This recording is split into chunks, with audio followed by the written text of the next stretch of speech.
Gopinathpur double scooty ধামাকা mini football tournament বর্তমানে স্থানীয় ফুটবল মহলে বেশ জনপ্রিয় একটি নাম। বিশেষ করে ভোগপুরের উদীয়মান তারকা পাপ্পু তার অসাধারণ খেলার শৈলী দিয়ে দর্শকদের নজর কেড়েছেন। খেলার ধরন ও দক্ষতা, বিস্ফোরক গতি। পাপ্পু তার দ্রুতগতির দৌড় এবং ড্রিবলিংয়ের জন্য পরিচিত।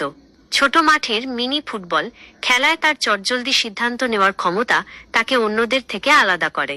ফিনিশিং পাওয়ার, গোল করার ক্ষেত্রে তার লক্ষ্যভেদী ক্ষমতা অসাধারণ। টুর্নামেন্টের অনেক গুরুত্বপূর্ণ ম্যাচে তিনি ভোগপুর দলকে জয় এনে দিয়েছেন। টিম গেম, শুধু ব্যক্তিগত নৈপুণ্য নয়, দলের সতীর্থদের দিয়ে গোল করানোর ক্ষেত্রেও তার বড় ভূমিকা থাকে। 2. টুর্নামেন্টে পারফরম্যান্স। গোপীনাথপুর টুর্নামেন্ট।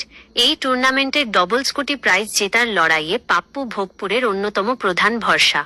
তার পারফরম্যান্সের ওপর ভিত্তি করেই দলটি অনেক দূর এগিয়েছে।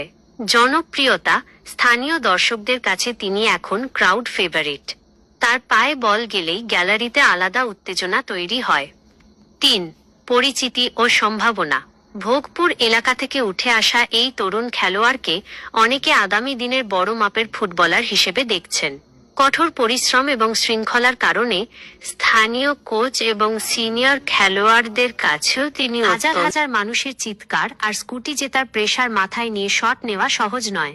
অনেক অভিজ্ঞ প্লেয়ারও এমন সময় বল আকাশে তুলে দেন, কিন্তু পাপ্পু সেখানে অবিচল ছিল।